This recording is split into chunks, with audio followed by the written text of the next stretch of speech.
Hello, welcome to Win Some Lose More. My name is Dieter Loosemore and joined again by my brother Rick as we work our way through our top 50 games of all time. But this year, we've done this is year 4. We're now into the top 20, 22, 11. I got one big climber and 3 new games. Well, only 2 new games, but some good shuffling. Shall I get going? Go for it. 20. All right, number 20, which was 23 last year. The reason for this slight climb is because of a new version. In fact, 2 new versions that have come out, but I've only played one of them, and this is Great Western Trail. Um, Wow. yeah, I played Argentina basically this time last year when it came out. So Great Western Trail, if you don't know, it's a deck building game, but a slow deck building game. You're slowly gathering cattle, selling some, trying to get the best hand of cows to sell at market in Kansas. I'm sure they just keep them as pets and stuff. I've never really asked. But they've redone it. Made a new edition of it, which is a lot prettier than the original. Deal with some slightly problematic issues that they did a good job on. And then they've done a sequel, which is Argentina, and now they've done New Zealand, but with sheep. I have not played that one, but I really liked Argentina. I liked it more than the original. Actually, I think some of the twists they made, the stuff they did, they took out the train, which I know for some people was a bit of a black mark, but for me was a real positive. There was sort of a similar sort of thing. You need to have enough, I think it's grain or something to ship it. So you had the people who were sailing it to Argentina had enough food to go on or something like that, and then that impacted how much money you could make. So the same ideas were there, but for me in a streamlined way. I really appreciated it. I didn't buy it. I almost did because actually some of the there almost needs to be a second edition of Argentina now because some of the iconography and the graphic design has some absolute honking errors, which is a real shame. But it does mean that overall, the Great Western Trail system is back in the top 20. Because you haven't played either of the sequels yet, have you?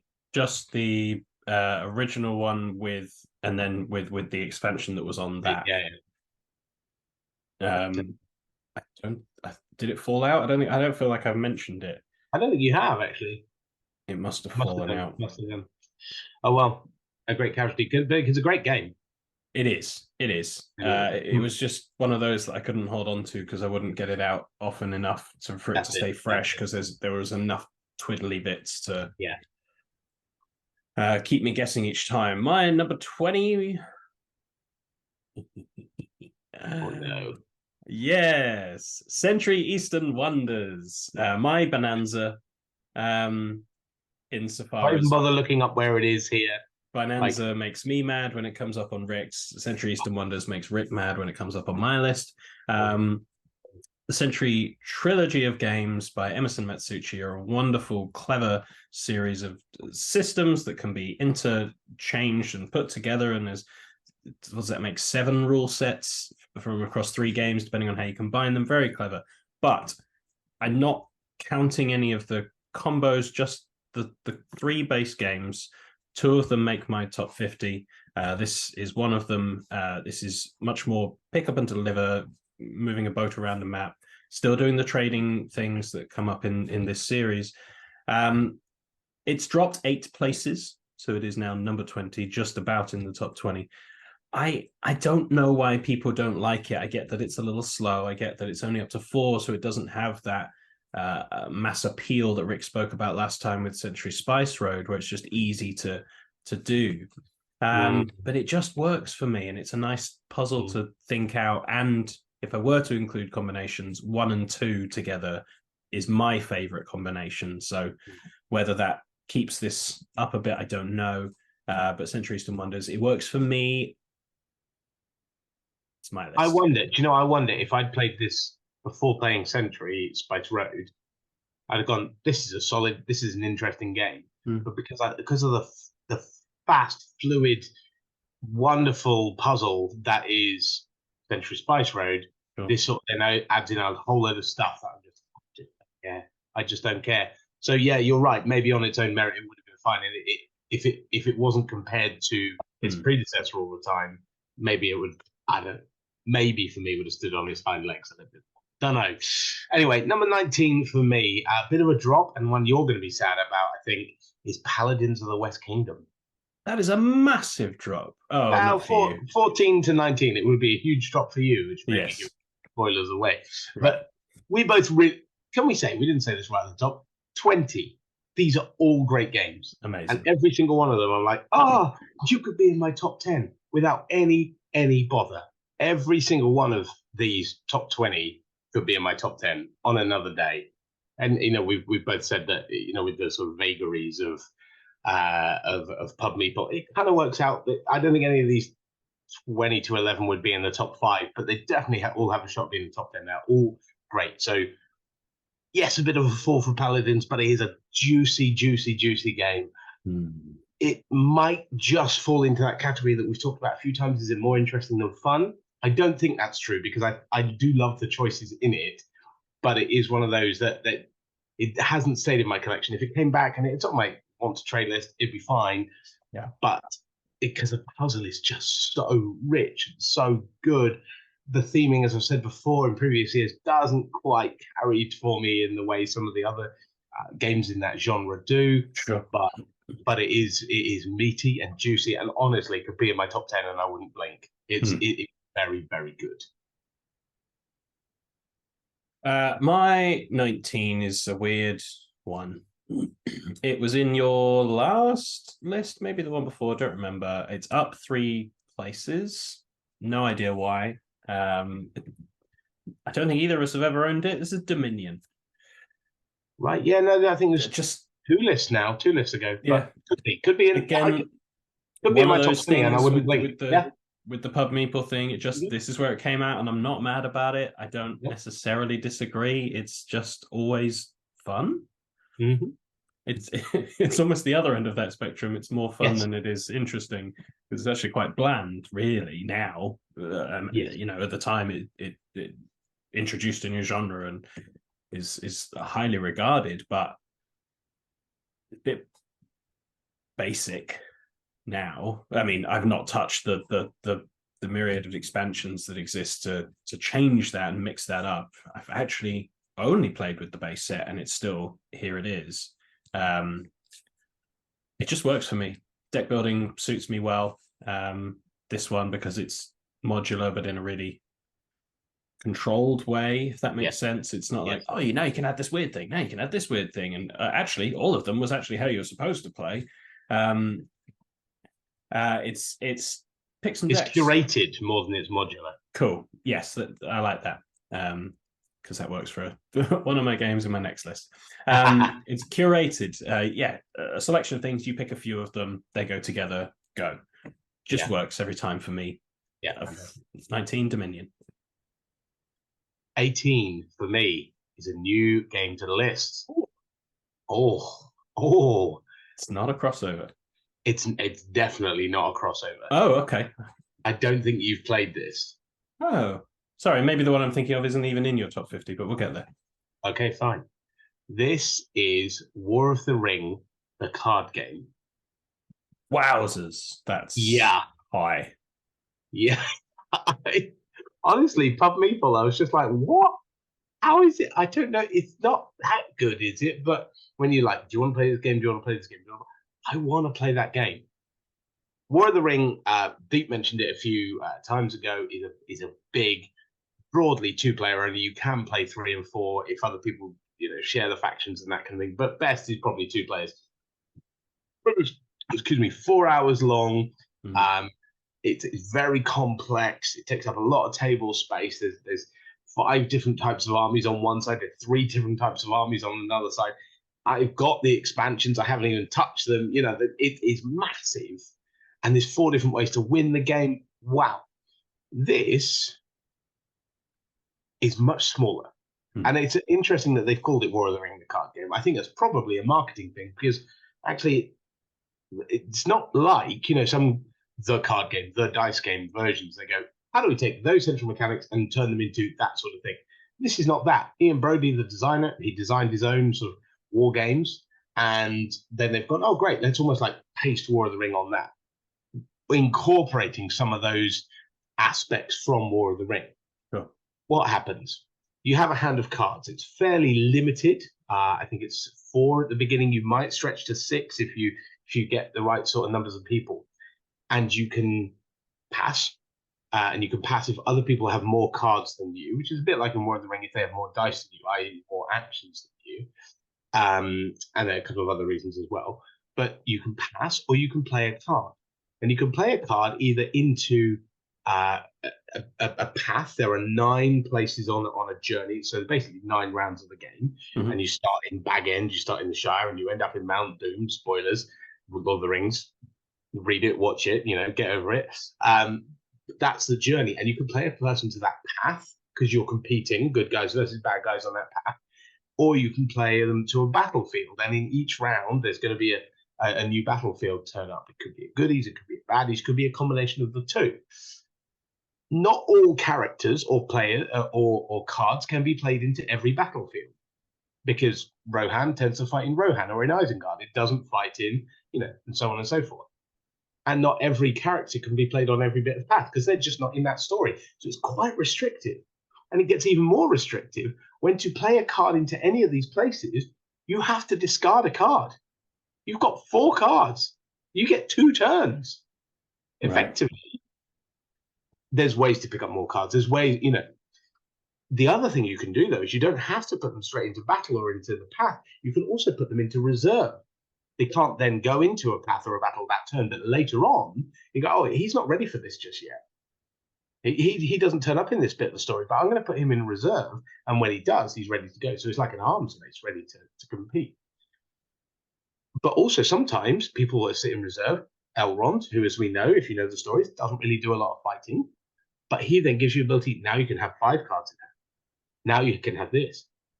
You might have, okay. Here's the real kicker, though, and here's why it's so high up, I think.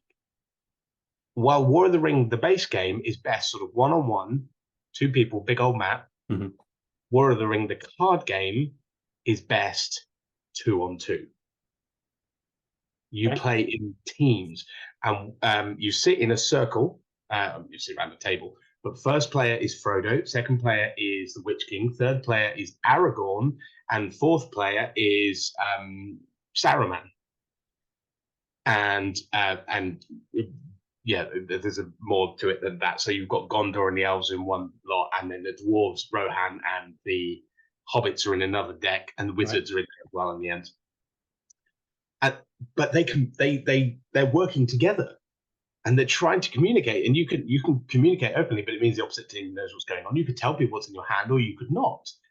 And that tension is really, really tough.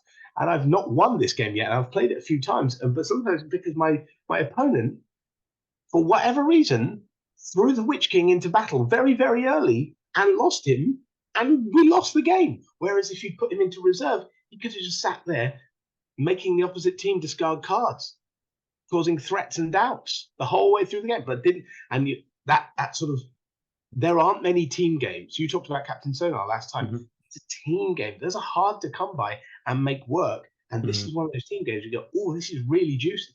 Oh, I'm the elf people. And so if I give one of the cloaks to the hobbit people, they actually then become stronger.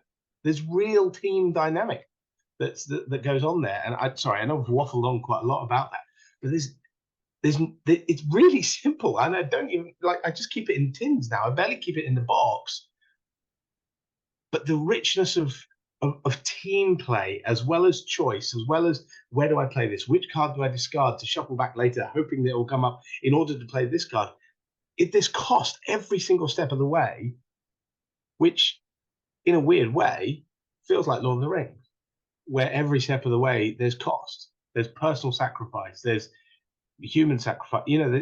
There's cost to every single move that happens. It's not just like, hooray, I win.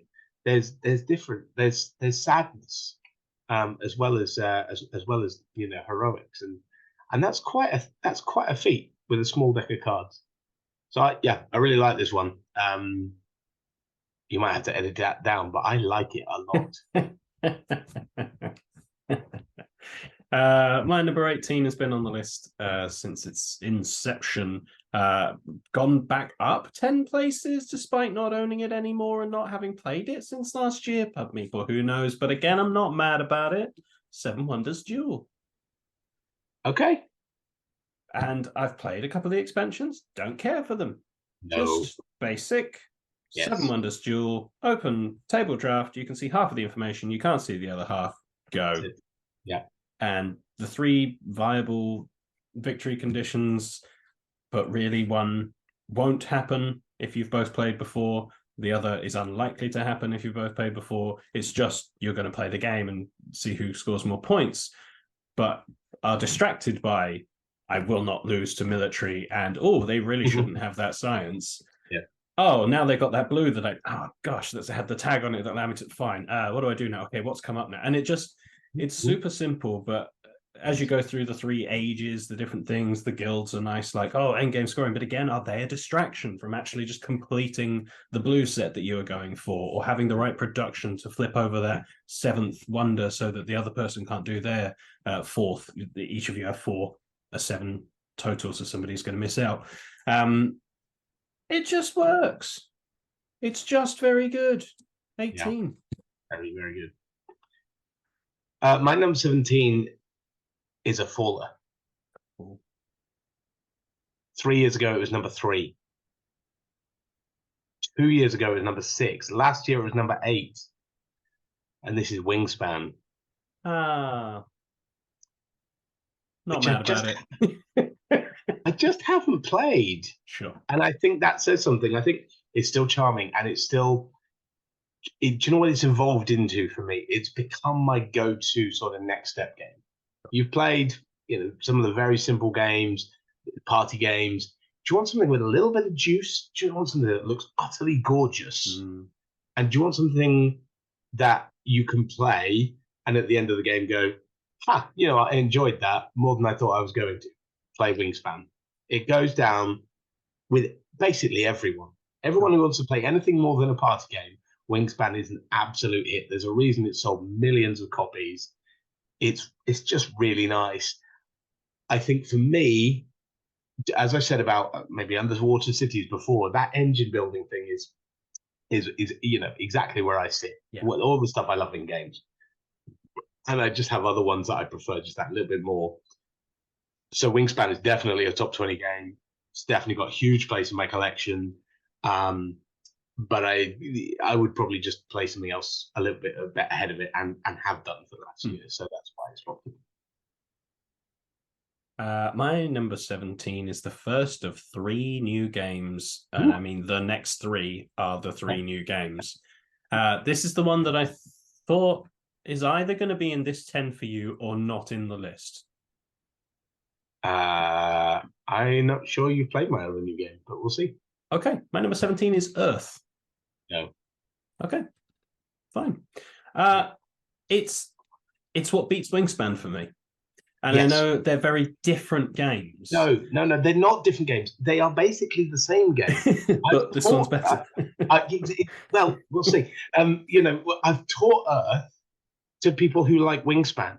Yes. If Wingspan is the next stage on for anyone who's played the party game and goes, what else do you have? Earth is the next stage from people who play. I love Wingspan. Do you have Wingspan? Yeah. Do you know what? Let's do Earth because it's the same thing. Here's 4 actions. Here's run an engine. Sorry, I know this is your turn, but it's utterly Wingspan plus. Yes. And it adds a spatial element, which doesn't work for everybody. I get that, but I had a lot of fun with that. I like card powers, and some of them now having adjacency rules or column or row rules just adds that extra layer. Because for me, where Wingspan falls down is the thing that I'm going for needs this one thing to happen, and I'm just left with luck of the draw. Yes. And that's it. Yes, if I built the engine to allow me to draw more cards, but then I haven't built the other bits. Yeah. Whereas with Earth, with those 4 actions and the follow mechanism, you're always getting something, and you go, well, actually, I can just push that a little bit further. I haven't got quite the right thing yet, but actually, this is a more interesting pivot, or well, this will do. This fits there. I can't place that there. There's just that extra element, and that I like a follow mechanism. We've talked about race and roll for the galaxy where you get a good version of it, and because you chose that, I get a lesser version but still get to do something. And so there's just constant, I'm engaged, I'm involved, it's beautiful.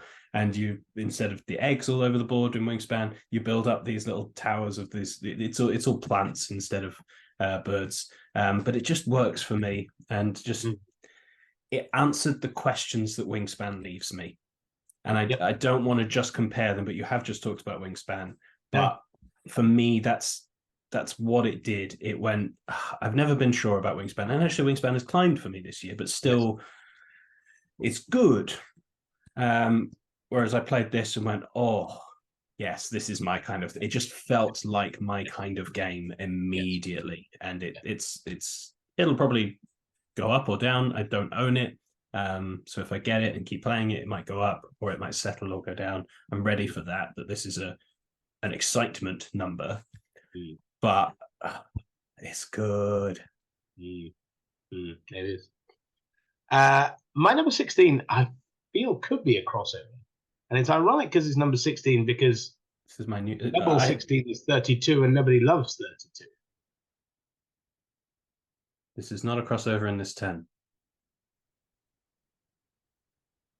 Okay. This is No Thanks. And No Thanks, if Wingspan is the game that you can pull out afterwards, No Thanks is the game you pull out first. Yes, it is. No Thanks can be played by everyone. It is the most disgustingly simple design the world has ever seen. Here's a card. It has a number. Do you want it? Yes or no? Yes, put it in front of you. It now scores you minus that many points, effectively. No, I don't want it. Okay, put a chip on it, which is worth a positive point for you. So actually, you've lost that. But it goes around to the next person, and they would get the card and the chip.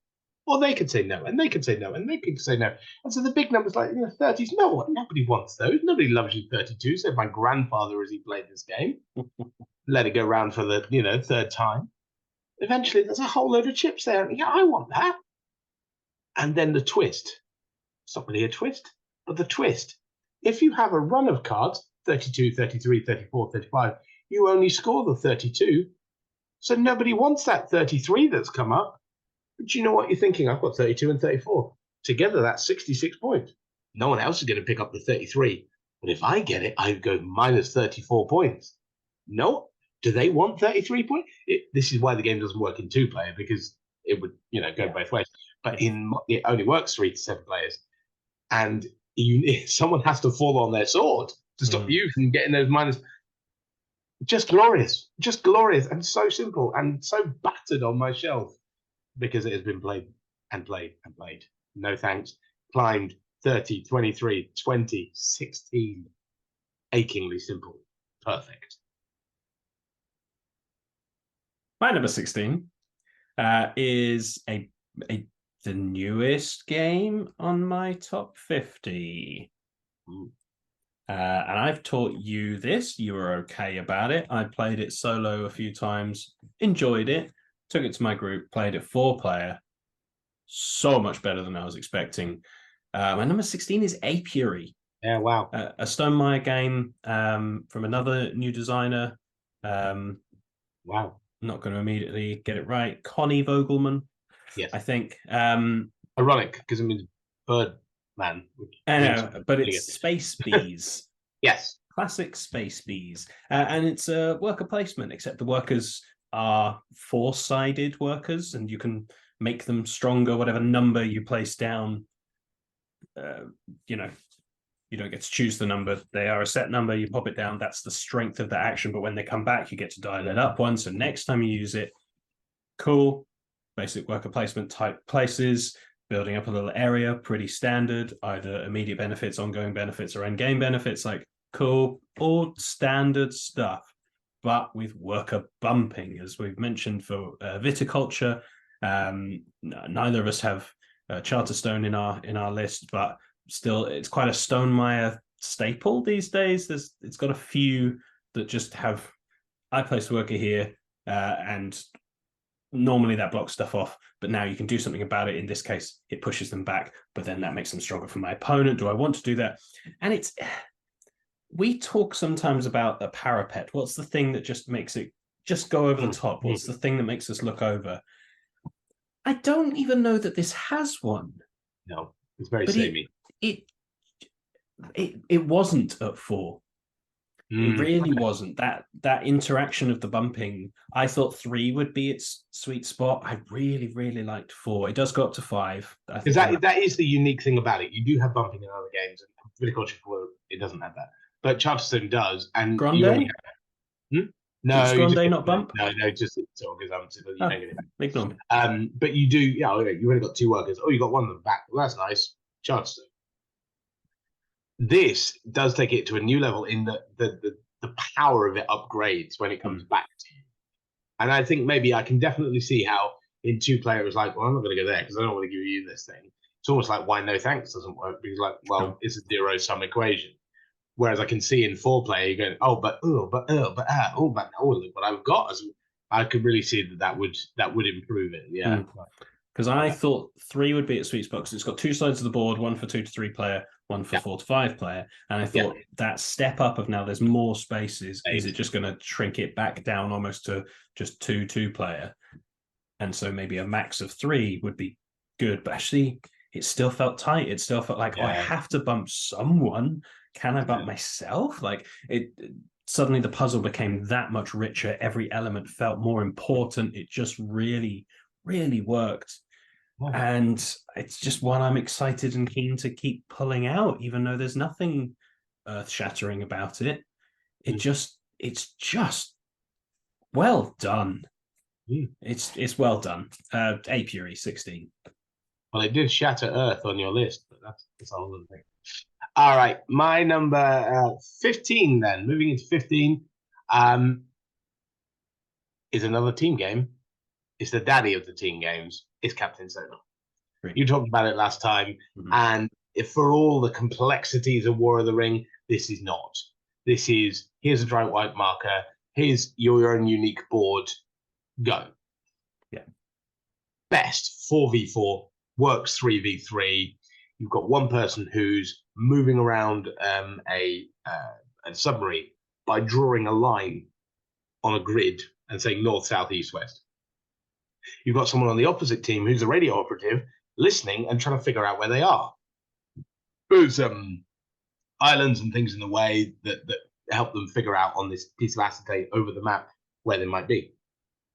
But at the same time, every move you make breaks the engines a little bit, or breaks the missiles, because you're trying to get 4 hits on the opposition before, or 2 direct hits before each other, and it's not simple. You need the right crowd. You really need a cut, 3 or 4 people aside who are really going to cue into this and have just enough sort of vim about them to pull this off.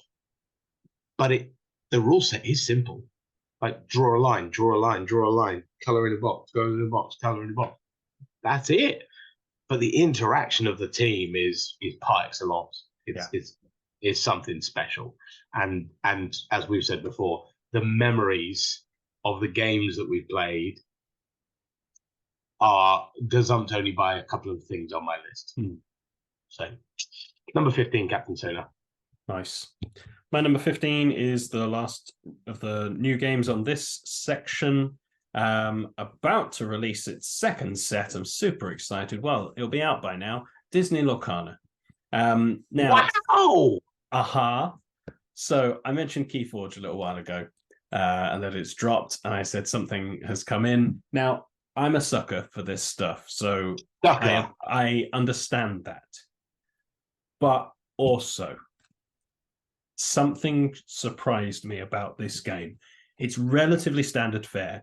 It's made incredibly accessible. I've tried Magic the Gathering a couple of times. It was okay. Doesn't suit my brain necessarily, but I appreciate what it does for people. This strips that right down. It's still that build a deck based on these different colors, stones, metals. I don't know what they are in this. Who cares? I don't care. And firstly, you've got a choice of not quite multi-use, by-use cards. Do Mhm. you want them as cards, or do you turn them into ink to become the Mhm. currency with which that you get your cards out? Mhm. Okay, an interesting choice. That's a nice little twist that isn't normally there. Bit Race for the Galaxy-ish. Cards mean everything. Um, sort of, but you're building up your pool to get stronger stuff to go on a quest, sort of, to get lore. I don't know what this theme is. It's all Just Disney the theme properties. is Disney gets more Disney. Disney begets Disney. Yeah. But what amazed me about this, I went to stay with some friends in London, Mm. and I was like, they're nerds. They like Disney. I'll get them each one of the starter decks. I've got a load of stuff myself. I've constructed my own deck so we can all just play with different decks. And you know what? It's an amazing four-player game. Wow. These head-to-head card games should just be two-player, Yeah, and it says yeah, you can play more, and you're like, okay, sure, fine. It was really good. We yeah. had a blast, and somebody different won kind of every time because you discovered something about how your particular Mm. combination works and go, oh, now I can try it. Oh, and now I can try it. Oh, and now I can try this thing. And they are not particularly collectible card game type people. And I had one of them messaging me for days later going, I found this rare card. I need to get this card because they could see how How it would strategically work. Yeah, yeah, yeah. how it would fit and how it would Yeah, allow them to do yeah, this yeah, yeah. thing. And for a game that is in its utter infancy, like the new mechanisms and stuff that they're bringing out in the second set, you go, okay, they've got at least a few planned. They know what they're doing. The Yeah. core stuff, I considered getting it for a couple of my nieces just because it is so accessible and Disney. And most people like Disney films. So you're not going to offend too many people with it. So at worst, it's cool artwork, and at best, it's actually really good. And I'm not going to be in as much of a rush as I was for something like Keyforge, where there was almost that compulsive element because it was unique decks. I'm terrible at building decks, terrible at it. And so I'm not in that same rush, but I'm still intrigued. Even if I don't buy anything more, I've got a good amount that I could just have a lot of fun with this for a while yet. And then if I tire in a couple of years, never mind they're bringing out a set every quarter, in a couple of years, I could go, well, I could just get this one other deck and fold all that in and see what that does and see where the new cards are. And actually, I like that character. So, you know, we talk about there's Marvel games, anything with an IP really that has a depth of Yeah. lore, you can just go, I can play it thematically, I can play it mechanically, or Mm. I can just get the characters that I like and have fun playing with them like I would with action figures, really. So it just ticks so many boxes and still manages to be really engaging. I was just very impressed. And 15, it shouldn't be. I know it shouldn't, but it was so good at 4. I could not believe it. No, Disney yeah. Lorcana. If you need to edit me on War of the Ring, the card game, back at you, back at you. Four-player card games. I Who know. knew? Who knew? Who knew? All right, my number 14 is also new to the list. Oh, Uh, yes, this is also a card game. It's a very small game, and it was nominated. I don't know where it got in the Spiel des Jahres last year. This is Scout, nice. which is great. In the words of our mother, that's better than no thanks. I think it's more gamery than no thanks, and I thought that was quite a statement from her. You're dealt a hand of cards, and and they have, well, on one way up a set of numbers, and on the other way up another set of numbers, because each card is sort of cut down the middle, and yeah, and you have to either better the person who's gone before you in a sort of fairly standard whist way. I think with either a straight or a set. So 2, 3, 4, 5, or 5 fives, or 2 fives, or whatever it is. And pairs or sets of always beat straights if you've got equal numbers. If not, you have to go one number higher. So, oh, you had 3 in a row, I can do 4 in a row, or I can do 4 of a kind, or whatever it is. But you can't change the order of your hand. And that is the the juice that makes the whole thing happen. So right at the beginning, you choose which way up you're going to play, which way up. And either you can do that or you can pick up one of theirs. Now, they get a point for that. It works. I don't know. It just works. It really works. And I love, we talk about Bonanza. We give it a lot of stick. One of the best things about Bonanza is you can't change the order of your hand and you have to trade your way out of it. Not everyone likes trading. If you don't like trading, but you like the idea of that, play Scout, because you have to play your way out of, I've got this absolute mess of cards. I've got 6, 7, 1, 2, 3, 9, 10. How can I get an 8 and get rid of that 1, 2, 3 to make that massive straight so I can beat? I've got 5 in a row. I'm going to absolutely demolish. Playing your way out of restriction is something special. Scout is great. Number 14. Nice. My number 14, I talked at length last time, so I'll be a bit hastier. You talked about previously, it's Memoir 44, still on my list. You talked about how it works, just playing a card to one of 3 areas and doing it and combating, but the scenarios and the flavor text just work really well. This is something I've only played with our dad, and he just likes being involved with it and just understanding it and knowing, oh, this would be how that's set up because this is what happened. And you go, whether I like history or not, watching somebody else be impassioned by something is a wonderful thing, and it's a good game anyway. But it elevates that for me. It was 15 last year. It's up 1 place. It's about the same. Memoir 44. It's really good. Doing very well. Say what you like about Pub Meeple. My 13 was 13 last year. My 11 was 12 last year, and my 12 was 11 last year. So these 3 are pretty consistent. Number 13. Architects of the West Kingdom. Not as juicy, not as meaty as Paladins of the West Kingdom, but with more heart, more character, more. You sit people down with it. It's not quite as complex, much easier to teach. It's quite short for a worker placement game. Is it my best worker placement game? I think probably yes. No. It's a worker placement game that people get hold of so easily, and you can teach them. Oh, you can just keep going to that space. You can keep going to that space. That's the twist of Architects. But then someone's going to come and arrest you. But you don't teach that immediately. You go, they've got the sticks, haven't they? Okay, here's what you can do. And the story evolves. You get a character. Oh, they're very unvirtuous, but they've got a lot of money.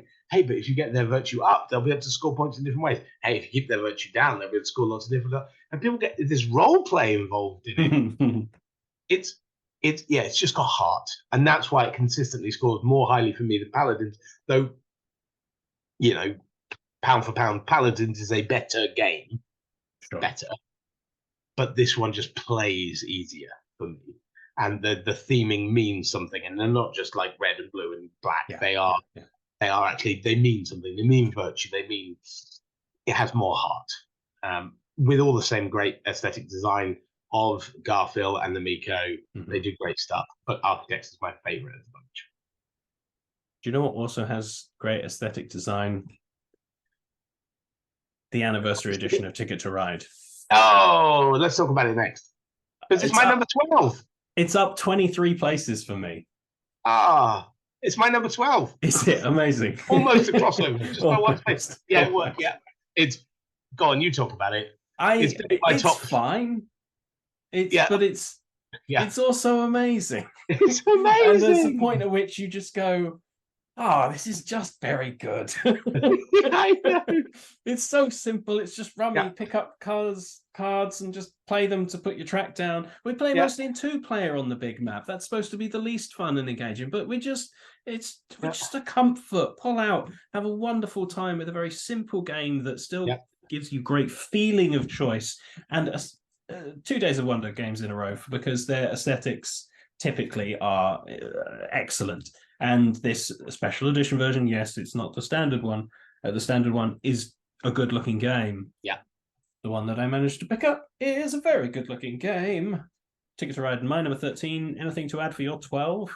No, it's just great. What is it then? 11 3 years ago, 12 2 years ago, 11 last year. So just outside the top 10. It's not a world beater, but it's consistently very fun.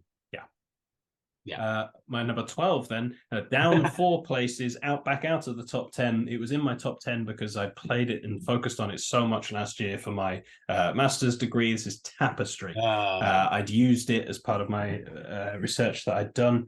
So it's just kind of dropped about. I still played it this year, and it's still just one that really works for me. Another Stonemaier game. 2 Stonemaiers, 2 Days of Wonder. This list, fine. Fanboy. I like down to 64 for aesthetics. Me now. Well done. Fair enough. But the monuments still satisfying for me. Building out your capital still satisfying for me. Which tracks do I choose to pursue? Just still satisfying to me. I did a solo of it this year. If you want to see how it works, Tapestry, my number 12. And my number 11. This is my number 1 worker placement game. But the reason I hesitated on it is because it's also a bidding game. Is E-Flower. Still, honestly, I ran my list twice because it can't keep coming this high. I haven't played it in years. I haven't owned it in ages. It's so unlike anything I've ever played. You have a tiny little 3 hexagons of your town. You can put workers there. There are other towns in spring, summer, autumn, and then you've got some winter tiles that you know what you're going to seed with later. And you can, the ones that are out there to buy, you can either use or you can bid on. And there's a color thing you have to follow, color you have to, anyway. But the thing is, if you bid on them with your people and someone else then buys the tile, they get your people. You can use someone else's tile in their town, which means they're not able to use it unless they have the right colors and, more equals to use. But then they get your people. Just the interplay, the mix of mechanic of bidding and worker placement and the special powers, but you don't necessarily get those special powers. But also secret people. I love this game so much. I don't think anyone does quite as much as me. But it's just unlike anything else I've ever seen, and it just is magic. I think it's magic. In number 11, it's actually climbed to its highest ever position, despite its total absence from my collection. E-Flower. My number 11 is also magic. And I also haven't played it in about 3 years. Whoa! It has climbed 2 places, but who knows? You had added this to your list, and I was shocked, nearly appalled, and then felt that you justified it well. That actually we're coming at this from very different places. You've only played it as 3. I've only played it as 2. This is Santorini. This is an exceptional abstract strategy game with the simplest rule set: move and build somewhere. That's it. Move one of your people, build up, and it goes up and up. You're trying to stand on the 3rd one, but people can cap it off with one of the beautiful blue domes. Aesthetically gorgeous, simplistic dream. There are complex cards to give you asymmetrical powers if you want to be fancier with it, but the production's amazing. Spin Master just seem to do good stuff despite being they're toys, really, are they? Toys and puzzles and stuff, but they occasionally make produce games with people, and they're always top quality productions. It's been on here forever. I've not owned it in a long time. I want to. I think I mentioned previously, if you asked me, you can own any game you've owned again, what would it be? And I said, whatever that one was number 2, this is number 1. If I can pick any game I've used to own and own it again, this is it. Probably Race to the Galaxy. Who knows? Check out the other videos. Number 11, which means 10 left. I'm going to guess about 15 games, 16 maybe between us. No, it'll be more than that. Who knows? Maybe only a crossover. But thank you very much for watching. Do join us for the top 10 coming out next time. I've been Dieter. He's been Rick. For Win Some, Lose More, find us on social media. I'm doing this all wrong. Doesn't matter. The normal stuff. Farewell.